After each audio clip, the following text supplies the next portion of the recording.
Breaking చూస్తున్నాం. జనసేన అధినేత Pawan Kalyan AP ప్రజలకు హృదయపూర్వక ధన్యవాదాలు తెలిపారు. త్వరలో జిల్లాల వారీగా అందరినీ కలుస్తానని అన్నారు. ఈ నెల 20 తర్వాత పిఠాపురంలో పర్యటిస్తానని వెల్లడించారు. తరువాత దశల వారీగా అన్ని గ్రామాల్లో పర్యటిస్తారని పవన్ కళ్యాణ్ ప్రకటించారు. ఇక తనను కలిసేందుకు వచ్చేవారు పూల బొకేలు, శాలువాలు తీసుకురావద్దని విజ్ఞప్తి చేశారు పవన్ కళ్యాణ్.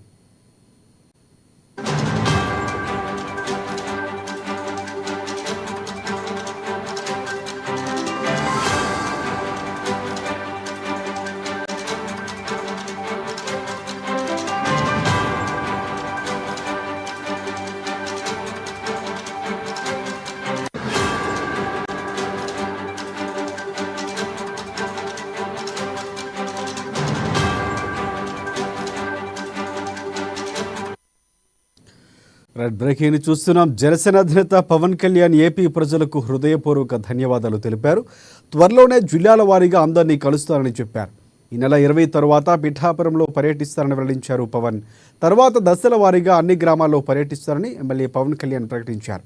ఇక తనను కలిసేందుకు వచ్చేవారు పూల బొక్కలు, శాలువాలు తీసుకురావద్దని విజ్ఞప్తి చేశారు పవన్ కళ్యాణ్. దీనికి సంబంధించి పూర్తి అప్డేట్స్ అందించేందుకు మా ప్రతినిధి నందిని మనకి ఫోన్ లైన్లో సిద్ధంగా ఉన్నారు. నందిని, చెప్పండి. Good morning Rajasekhar. ఏదైతే రాష్ట్ర ప్రజలకు జనసేన అధినేత పవన్ కళ్యాణ్ అయితే కృతజ్ఞతలు అలాగే హృదయపూర్వక ధన్యవాదాలు కూడా తెలియజేస్తూ తన పార్టీ కార్యాలయం నుంచి ఒక లేఖను కూడా విడుదల చేశారు. ఏదైతే తనపై నమ్మకంతో తనకు 21 సీట్లను కూడా గెలిపించిన ప్రజలకైతే ముఖ్యంగా ధన్యవాదాలు తెలియజేశారు. అలాగే వీర మహిళలు, అలాగే సినీ నాయకులు, జన సైనికులు, మొత్తం అధికారులందరూ కూడా ప్రతి ఒక్కరికి ఆయన పేరు పేరున ధన్యవాదాలు తెలియజేశారు. అలాగే తాను మంత్రిగా ప్రమాణం స్వీకరణ అనంతరం కూడా తనను కలవడానికి వచ్చిన వారు ఎవరు కూడా శాలువాలు కావచ్చు, బుకేస్ కూడా ఏమి తీసుకురావద్దని చెప్పారు. కొంతమందిని నేను కలవలేకపోయాను బిజీ షెడ్యూల్ వల్ల. సో వీరందరినీ కూడా నేను దశల వారీగా, జిల్లాల వారీగా అందరినీ కలుస్తాను. ముఖ్యంగా తనను అఖండ మెజారిటీతో గెలిపించిన పిఠాపురం ప్రజలు మాత్రము ఈ నెల 20వ తేదీ నుంచి, అంటే అసెంబ్లీ ఇవన్నీ ఉన్నాయి కాబట్టి ఇవన్నీ పూర్తి స్థాయిలో కంప్లీట్ అయిన తర్వాత 20వ తేదీ నుంచి కూడా పిఠాపురంలోనే అందుబాటులో ఉంటాను, ప్రజలకు అందుబాటులో ఉంటాను, అన్ని గ్రామాల్లో కూడా పర్యటిస్తానని చెప్పి ఆయన ఒక లేఖను కూడా చేసిన పరిస్థితి చూసాము. అయితే నిన్న మనం చూసినట్లయితే మంగళగిరిలో పిఠాపురం మాజీ ఎమ్మెల్యే ఎవరైతే వర్మ ఉన్నారో, టీడీపీకి సంబంధించిన సీనియర్ నాయకులు వర్మ కూడా నిన్న జనసేన అధినేత పవన్ కళ్యాణ్ అయితే కలిసి ఆయన్ని కూడా శాలువా కప్పి సన్మానించారు. తర్వాత ఏదైతే ఇటీవల కాలంలో పిఠాపురంలో జరుగుతున్న ఈ దాడులు కావచ్చు, ఫ్లెక్సీల చింపువేతకు సంబంధించి కూడా జనసేన అధినేత పవన్ కళ్యాణ్ దృష్టికి అయితే వర్మ తీసుకువెళ్లారు. దీనిపై కూడా పూర్తి స్థాయిలో దృష్టి కూడా పెట్టినట్టుగా తెలుస్తుంది.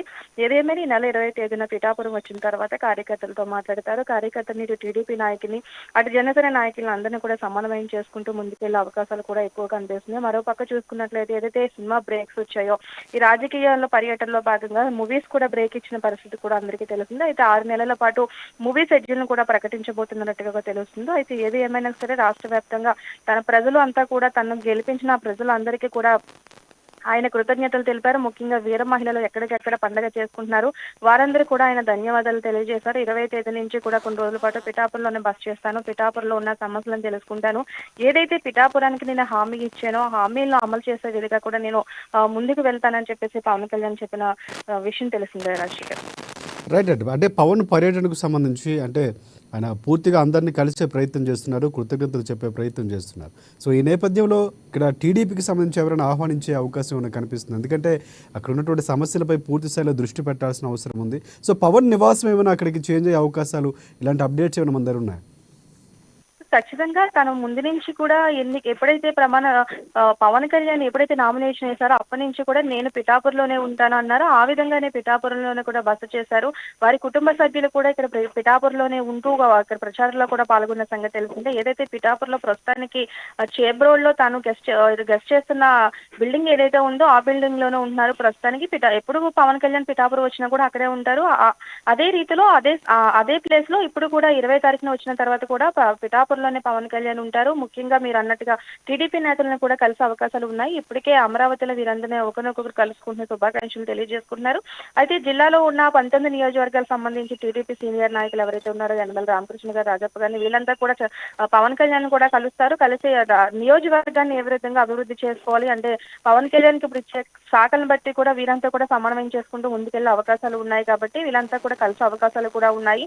అంటే ముందుగానే చెప్పారు జిల్లాల వారీగా నేను పర్యటిస్తానని, ఏ జిల్లా జిల్లాకు వెళ్తే జిల్లాలో అక్కడ ఉన్న స్థానిక ఎమ్మెల్యే కావచ్చు, 3 పార్టీ కూటమి నేతలు ఎవరైతే ఉన్నారో వీళ్ళందరినీ కలుపుకుంటూ కూడా గ్రామాల్లో పర్యటించే అవకాశాలు కూడా ఉన్నాయి. దీనికి సంబంధించి ఇప్పటికే అన్ని ఏర్పాట్లు కూడా చేస్తున్నారని తెలుస్తుంది. ఇది ముఖ్యంగా పిఠాపురం ఏదైతే తాను నమ్ముకున్న పిఠాపురం ఏదైతే ఉందో తన సొంత నియోజకవర్గంగా భావిస్తున్న పిఠాపురానికి ముందు వెళ్ళాలి, అక్కడ ప్రజల్ని కలవాలి, అందరినీ కలుసుకోవాలి, వారి సమస్యలు తెలుసుకోవాలి. ముఖ్యంగా తాను అక్కడ ఏదైతే హామీలు ఇచ్చారో అవన్నీ కూడా ముందు చేసే విధంగా కూడా చర్యలు తీసుకునే విధంగా కూడా ముందుకు వెళ్తున్నారని తెలుస్తుంది. తర్వాత అక్కడ కలిసిన 2-3 రోజుల తర్వాత బస చేసి ఆ నాయకులందరినీ కలిసి అలాగే స్థానిక ప్రజల్ని కలిసిన తర్వాత జిల్లాల వారీగా షెడ్యూల్ని కూడా విడుదల చేసే అవకాశం అయితే కనిపిస్తుంది అశోక్. Right, okay. అండ్ ప్రధానంగా ఇంకొకటి అంటే ఎందుకంటే శ్రీపాద వల్లభుడిని దర్శించుకున్న తర్వాత దత్తాత్రేయుడి అనుగ్రహంతో పవన్ కళ్యాణ్కి పుష్కలంగా ఉన్నాయని రిజల్ట్స్ నిరూపితమైనటువంటి పరిస్థితి. సో ఏమైనా పర్యటనలో ముందుగా స్వామివారిని దర్శించుకున్న తర్వాత కార్యకర్తల్ని పర్యటన చేసే అవకాశం ఏమైనా కనిపిస్తుందా?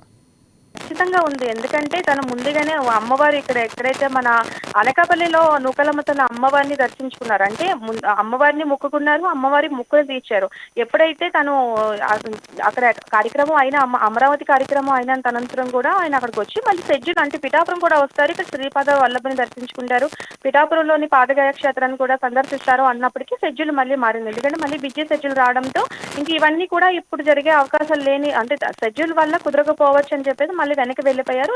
అయితే ఎప్పుడైతే 20వ తేదీన వస్తారో ఆ రోజు మాత్రం ఖచ్చితంగా అమ్మవారిని కూడా దర్శించుకునే అవకాశాలు ఉన్నాయి. శ్రీపాదముని వల్లభుని కురుపుడికి కార్యకర్తలు కూడా అంటున్నారు పవన్ కళ్యాణ్ వచ్చిన తర్వాత ఇక్కడ ఏదైతే అమ్మవార్లు ఉన్నారో పుణ్యక్షేత్రాలన్నీ కూడా సందర్శిస్తారు, అక్కడ ప్రత్యేక పూజలు కూడా చేస్తారు. పూజలు అనంతరమే జనాల్లోకి వెళ్ళే అవకాశం అయితే ఎక్కువగా ఉంది. ఖచ్చితంగా శ్రీపాద వల్లభుని ఏదైతే ముందు నుంచి కూడా జగన్మోహన్ రెడ్డి దత్తపుత్రుడు అన్నారో ఆ విధంగానే నిజంగా నేను దత్తాత్రేయునికి దత్తపుత్రుడిని అంటూనే ఆయన పవన్ కళ్యాణ్ అడుగు పెట్టారు. అదే విధంగా అఖండ ఎవరు ఊహించని భారీ స్థాయిలో కూడా ఆయన మెజార్టీతో కూడా గెలుపొందిన విషయం కూడా తెలిసింది. అలాగే పురోహితిక అమ్మవారికి కూడా ఏదైతే మొక్కులు ఉన్నాయో మొక్కులు కూడా చెల్లించుకునే అవకాశం ఉంది. కాబట్టి అంటే ముందుగానే పవన్ కళ్యాణ్ వచ్చిన తర్వాత షెడ్యూల్ను బట్టి ఇక్కడ ఏర్పాట్లు కూడా చేస్తారు. పవన్ కళ్యాణ్ ఏ గుళ్ళను దర్శించుకోవాలి, అలాగే అపర్ణదేవిని కూడా దర్శించుకునే అవకాశాలు కూడా ఉన్నాయి.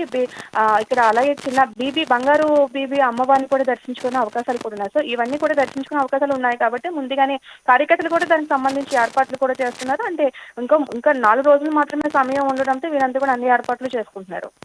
Right, thanks for updates Nandini. Yes, ప్రధానంగా పవన్ కళ్యాణ్ ఎమ్మెల్యేగా అడుగుపెట్టబోతున్నారు, మినిస్టర్గా పిఠాపురంలో అడుగుపెట్టబోతున్నారు. దానికి సంబంధించి ఏర్పాట్లు కూడా జరుగుతున్నాయి.